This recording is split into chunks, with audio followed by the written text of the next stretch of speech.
దేవునికి స్తోత్రము, దేవాదేవునికి వందనాలు. ప్రభు అయినటువంటి యేసుక్రీస్తు నామంలో మీ అందరికీ శుభములు తెలియజేస్తున్నాను. ప్రియ సహోదరి సహోదరులారా, మీరందరూ కూడా దేవుని యొక్క ఉన్నతమైన నామములో అందరూ బాగున్నారని నమ్ముచున్నాను. ప్రియ సహోదరి సహోదరులారా, ఈ ఉదయకాల సమయంలో దేవుని యొక్క వాక్యం సెలవిస్తుంది. మనందరం కూడా ఈ భూమి మీద జీవిస్తున్నాము. అనేకవంటి ప్రాంతాల్లో మనం నివసిస్తున్నాము. అనేకవంటి ప్రదేశాల్లో మనం ఉద్యోగాలు చేస్తూ ఉన్నాము. ఈ లోకానుసారంగా మనం ఆలోచించినట్లయితే మనం అడుగుతూ ఉంటాం కదా, నువ్వేమి సంపాదించావు, ఏమి సంపాదించుకున్నావు అని అడుగుతాం. అయ్యో, నువ్వు ఇంత దూరం వెళ్ళావే, నువ్వేం సంపాదించావు అని అడుగుతూ ఉంటారు. అవును కదా. మనం ఎక్కడైనా సరే ఒక చోటకు వెళ్ళి వేరొక ప్రాంతానికి వెళ్ళి మనం కష్టపడి పని చేసుకున్నప్పుడు మనం సంపాదించుకోవాలి. మంచిది, మనం సంపాదించుకోవాలి. మన బిడ్డల కొరకు, మన కొరకు, మన జీవనార్థమే మనం జీవించాలి. మరి ఈ భూమి మీద మనం ఉన్నప్పుడు ఎక్కడో మనం బయట ఇతర దేశంలో ఉండొచ్చు, ఈ ఇతర ప్రాంతంలో ఉండొచ్చు. ఒక చోట మనం పనిచేస్తున్నప్పుడు మన భార్య అవ్వచ్చు, భర్త అవ్వచ్చు, తల్లిదండ్రులు అవ్వచ్చు, నువ్వు ఇన్ని సంవత్సరాలు పనిచేసావు, నువ్వేం సంపాదించావు అని అడుగుతారు. ఒకవేళ తన బిడ్డ గనక, లేకపోతే భార్య గనక, లేకపోతే భర్త గనక ఏమి తీసుకుని వెళ్ళకపోతే గనక, ఈ ఉదయకాల సమయంలో దేవుని యొక్క వాక్యం సెలవుస్తుంది. అవును, ఈ లోకానుసారంగా మనం ఏమీ సంపాదించుకుని ఒక ప్రాంతం నుండి, ఒక దేశం నుండి ఏమీ పట్టుకుని వెళ్ళకపోతే మనల్ని అడుగుతారు కదా.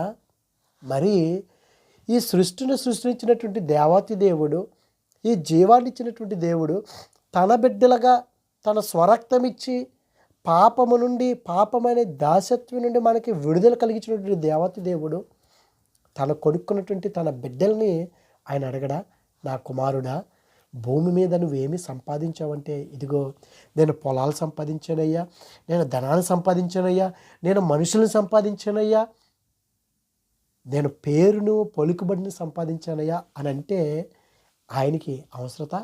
ఇదిగోనయ్యా, నేను ఎంతో పేరు సంపాదించేసుకున్నాను, ఎంతో ఘనత సంపాదించేసుకున్నాను ఈ భూమి మీద అంటే సరిపోతుందా?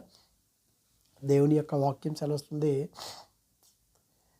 మనుషులు ఎదుట ఘనముగా ఎంచబడింది దేవునికి అసహ్యము అంటున్నాడు. అది కాదు కదా దేవునికి కావాల్సింది. మనుషులు ఎదుట ఘనత పొందుకుంటాం కాదు కదా. ఇదిగో మనుషులు ఎదుట మనం అన్ని లోకానుసారంగా సంపాదించుకుంటాం కాదు కదా. మరేం మనం సంపాదించుకోవాలి? దేవుణ్ణి మనం సంపాదించుకుంటున్నామా? దేవుని యొక్క వాక్యాన్ని మనం సంపాదించుకోగలుగుతున్నామా? ఎందుకంటే ఈ భూమి మీద మనకి ఏది కూడా శాశ్వతం కాదండి. మనం సంపాదించుకోవాల్సింది పరలోకాన్ని సంపాదించుకోవాలి. ఆ పరలోక భాగ్యాన్ని మనం దక్కించుకున్నట్లయితే అదండి మనం సంపాదించుకోవాల్సింది. అదండి మన గురి. ఓ, నేను సంపాదించేశాను, నాకేంటి అనుకున్నాడు ఒక వ్యక్తి. తినుము నా ప్రాణమా, త్రాగు సుఖించు అన్నాడండి. ఎందుకు? నువ్వేమి సంపాదించారంటే, ఇదిగో బోల్డ్ సంపాదించేశాను అన్నాడు. నా ప్రాణమా, తిను త్రాగు, నేను బాగా సంపాదించేశాను అన్నాడు. వెర్రివాడా, ఈ రాత్రే నీ ప్రాణమును అడుగుచున్నాను అన్నాడు. ప్రియ సహోదరి సహోదరుడా, మనం ఏమి సంపాదించుకున్నాము, ఏమి సంపాదిస్తున్నాము? ఈ లోకానుసారంగా ధనము కాదు, ఘనత కాదు, లేకపోతే భూములు, ఘనతలు కాదండి. దేవుని యొక్క ఆ రాజ్యంలోకి వెళ్ళటానికి ఆ హక్కును మనం సంపాదించుకున్నామా? దేవుని యొక్క వాక్యం తెలుస్తుంది. 1 యోహాను రాసినటువంటి పత్రికలో 2 అధ్యాయము 17 వచనంలో కనుక మనం చూసినట్లయితే దేవుని యొక్క వాక్యం తెలుస్తుంది, లోకమును దాని ఆశయు గతించిపోవచ్చున్నవి, కానీ లోకము దాని ఆశయు గతించిపోతున్నాయి. లోకము నశించిపోతుంది, దాని ఆశ. లోకానికి ఎంతైనా సరే దానికి ఆశ తీరుతుంది. చూడండి, లోకం వైపు మనం చూడండి. 1 లక్ష రూపాయలు ఉందా, ఇంకొక 1,00,000 ఉంటే బాగుంటుంది. 1 ఎకరం పొలం ఉందా, ఇంకొక ఎకరం పొలం ఉంటే బాగుంటుంది.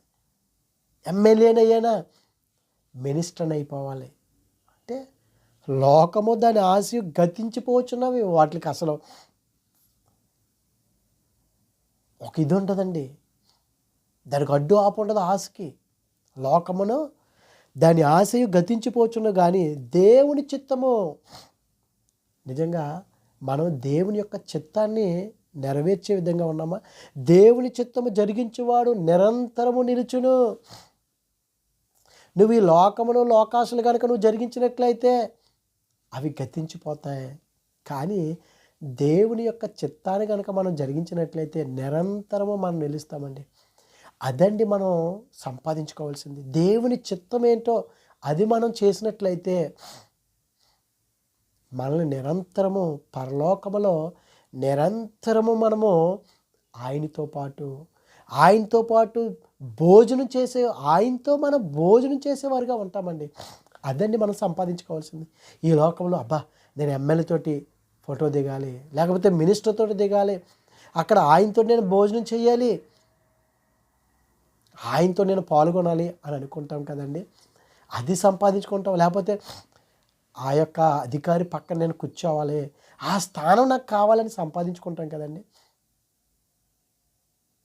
ప్రియ సహోదరి సహోదరులారా, లోకము దాని ఆశయు గతించిపోవును, కానీ దేవుని చిత్తమును జరిగించేవాడు నిరంతరము నిలిచి ఉండను. అది నిరంతరము నిల్చుండేటువంటి అది మనం సంపాదించుకున్నట్లయితే ఈ భూమి మీద అనేక మంది ఏమైపోయారండి. 2 రాజుల గ్రంథము 5వ అధ్యాయం చూసుకున్నట్లయితే 26వ వచనంలో దేవుని యొక్క వాక్యం సెలవుస్తుంది. ద్రవ్యమును, వస్త్రములను, ఒలీవ చెట్ల తోటలను, ద్రాక్ష తోటలను, గొర్రెలను, ఎడ్లను, దాసీలను సంపాదించుకొనుటకు ఇది సమయమా. దైవ సేవకుని విడిచిపెట్టేసి, దేవుని యొక్క పరిచయను విడిచిపెట్టేసి, దైవ సేవకునికి తెలియకుండా, ప్రవక్తకి తెలియకుండా నయమాను వెనకాల పరిగెట్టుకెళ్ళిపోయాడు. ఆ రథమేళ వెనకాల గెహజీ. ఇదిగో గెహజీ ద్రవ్యమును సంపాదించుకున్నట్టుకు, ద్రాక్ష తోటలను, గొర్రెలను, ఒలీవ చెట్లను, తోటలను సంపాదించుకుంటేందుకు ఇది సమయమా.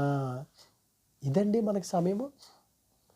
ఇదా గెహజీ సంపాదించుకోవాల్సింది? మనం ఏమి సంపాదించుకోవాలి? అమ్మో ప్రభువా, ఆ పరలోక భాగ్యాన్ని నేను ఇదిగో నీతో కలిసి భోజనం చేసినటువంటి ఆ భాగ్యాన్ని నేను దక్కించుకోవాలయ్యా. అదండి, అది దక్కించుకుంటే ఈ లోకంలో అన్నీ కూడా దేవుడు మనకు అనుగ్రహిస్తాడండి. ఈ లోకంలో ఉన్నటువంటి కొరకు మనం గతించిపోయేటువంటి వాటి కొరకు మనం ప్రయాసపడకూడదండి. కానీ గెహజీకి తెలుసు కదండి, ఈ లోకము కానీ లోకంలో ఉన్నట్టు లోకము దాని ఆశయం గతించిపోనని గెహజీకి తెలుసు కదండి. అయినా సరే దాని వెనకాలే పరిగెట్టాడు. ద్రవ్యమును, ఇదిగో ద్రాక్ష తోటలను, ఒలీవ చెట్లను, తోటలను, గొర్రెలను సంపాదించుకుంటూ ఇది సమయమా అని ఎలీషా ప్రవక్త అన్నప్పుడు నిజంగా ఏం సంపాదించుకున్నాడండి చివరికి గెహజీ? సంపాదించుకుంటూ ఇది సమయమా.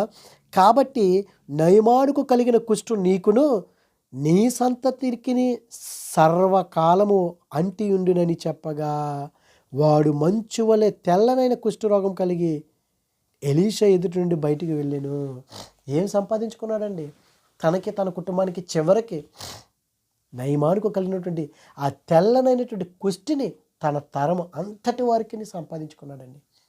మనం సంపాదించుకోవాల్సింది అది కాదండి. సంపాదించుకోవాల్సింది ఈ యొక్క గెహజీ చూసుకుంటే ధనం కొరకు పరిగెట్టాడు.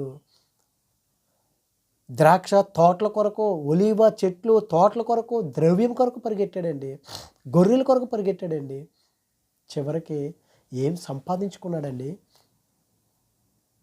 అతనికే కాదు, అతని తరము అంతటి వారికి సంపాదించేసి పెట్టాడు ఆ కుష్టి రోగాన్ని.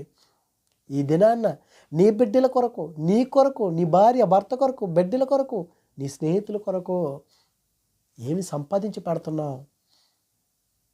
ఇదిగో మనందరి కొరకు పరలోక భాగ్యాన్ని మనం సంపాదించేసుకున్నాం అని ధైర్యంగా మనం నిలబడగలమా?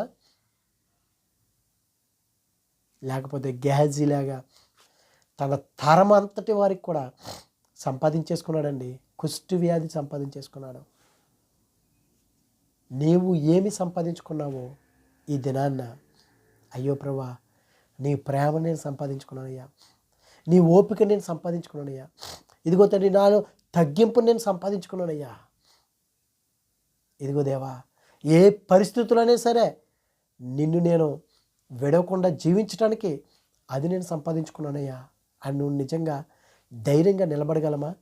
లేకపోతే నా వెనకాల పొలం ఉంది, కోట్లు ఉన్నాయి, అవి సంపాదించేసుకున్నాను అని ఇదిగో ఆ వ్యక్తిలాగా అనుకున్నట్లయితే,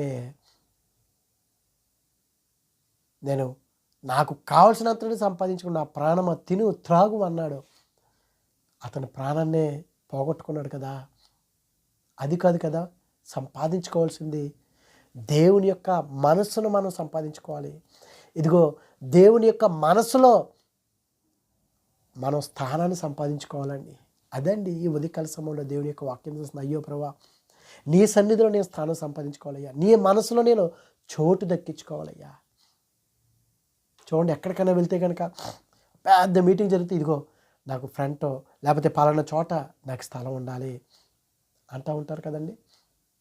లేకపోతే నాయకులు అంటారు, ఇదిగో నాకు అక్కడ స్థలం కావాలి, అది బాగా డెవలప్ అవుతుంది కదా, ఆంధ్రప్రదేశ్కి రాజధాని వచ్చేసింది కదా, అక్కడ నాకు కూడా ఒక స్థలం కావాలి అని వారు చెప్పుకొని సంపాదించుకుంటారు కదండి.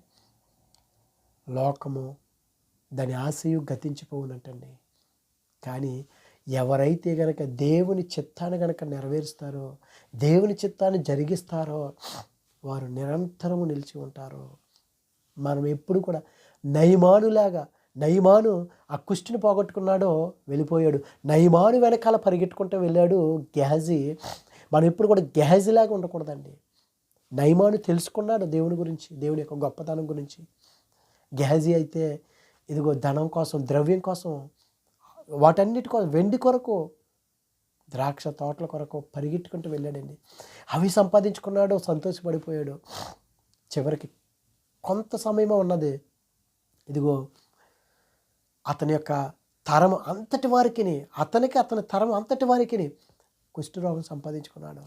ప్రియా సహోదరి సహోదరి, ఆ కాను కూడా చూసుకున్నట్లయితే శపింపబడినటువంటి దాంట్లో నుండి ఏది కూడా ముట్టుకోకూడదు అని దేవుడే చెప్పాడు కదా, దేవుడు ఒక ఆజ్ఞ ఇచ్చాడు కదా, యెహోషువ ద్వారా పలికించాడు కదా, ఏది కూడా మీరు ఆ శపితమైనటువంటి దాంట్లోది ముట్టుకోకూడదు అన్నప్పుడు ఆకాను తను చూశాడు, ఆశించాడు, బంగారమును సేనాయి వస్త్రమును తీసుకున్నాడు, గుడారంలో దాచుకున్నాడండి కింద.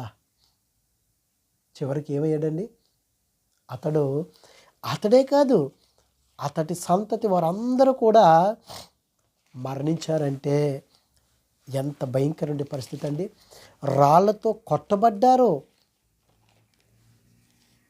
ఈ ఉదయకాల సమయంలో ఒకవేళ మనం ఆ కానులాగా ఇదిగో వారి ప్రాణాలందరినీ కూడా పోగొట్టుకున్నాడు, చివరికి ఏమి సంపాదించుకున్నాడు? యోధా గోత్రంలో ఉన్నటువంటి వాడే అయినా సరే దేవుడు ఏదైతే చెప్పి ఉన్నాడో దానికి విరోధముగా ఆకాను నిలబడ్డాడు, దేవునికి విరోధంగా నిలబడ్డాడు. చివరికి అతనితో పాటు అతని కుటుంబీకులు అందరూ కూడా అతనికి కలిగినది అంతా కూడా పోగొట్టుకున్నాడంటే ప్రియా సహోదరి సహోదరులారా, ఈ ఉదయకాల సమయంలో ఒక్కసారి మళ్ళీ మనం పరీక్షించుకోవాలి. చూడండి,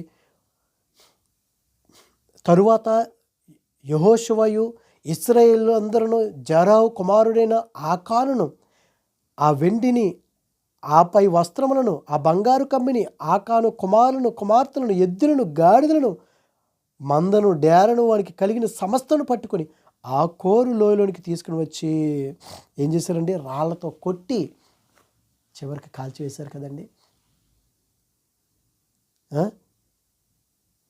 జబ్ది మనవుడును కరిమి కుమారుడైన ఆకాను పట్టుబడ్డాడు.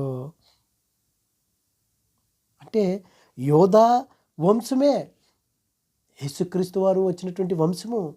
యోధా వంశంలో ఉన్నటువంటి ఈ యొక్క ఆకాను, జబ్ది మనవుడును కరిమి కుమారుడు ఆకాను ఆశించాడు, శపితమైనటువంటి దాంట్లోంచి యెహోషువ గ్రంథంలో మనకి 7వ అధ్యాయంలో మనకి కనబడుతుంది. చివరికి ఆ కోరు లోయలో వారిని రాళ్లతో కొట్టిన తర్వాత అగ్ని చేత కాల్చి వారి మీద రాళ్ళను పెద్ద కుప్పగా వేసిరి. అది నేటి వరకు ఉన్నది. ప్రియ సహోదరి సహోదరులారా, ఏమి సంపాదించుకున్నాడో ఆకాను చివరి క్షణంలో. ఈ దినాన్న మనము ఏమి సంపాదించుకున్నావు?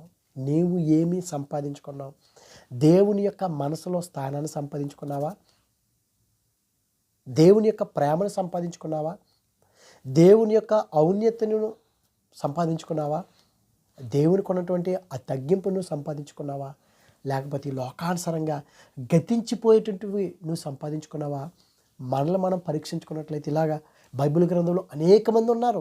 అననీయ సప్ఫీరాలు ఏమి సంపాదించుకున్నారండి? చివరికి పరిశుద్ధాత్మను మోసగించారు. మనం అట్టివారిగా కాకుండా దేవునికి ఇష్టమైనటువంటి బిడ్డలుగా, ప్రభువా ఇదిగో తండ్రి ఆ పరలోక భాగ్యాన్ని దక్కించుకోవాలి. నీ సన్నిధిలో నీ మనసులో నేను స్థానాన్ని సంపాదించుకోవాలయ్యా. అటువంటి మనసును అటువంటి జీవితాన్ని నాకు అనుగ్రహించండి అయ్యా అని మనం దేవుని అడిగినట్లయితే దేవుడు ఉదయకాల సమయంలో ఇదిగో దేవుని యొక్క మనసులో, దేవుని యొక్క సన్నిధిలో, దేవుని యొక్క రాజ్యంలో నీవు స్థానాన్ని సంపాదించుకునేటువంటి బిడ్డగా, కుమార్తెగా, కుమారుడిగా, స్నేహితుడిగా దేవుని ఏర్పాటు చేసుకుంటాడు. అటువంటి కృపదేవుడు మనందరికీ అనుగ్రహించుడుగాక. ఆమేన్. పరిశుద్ధుడా, ప్రేమగల తండ్రి, మహిమగల దేవానికి స్తోత్రములు ప్రభా.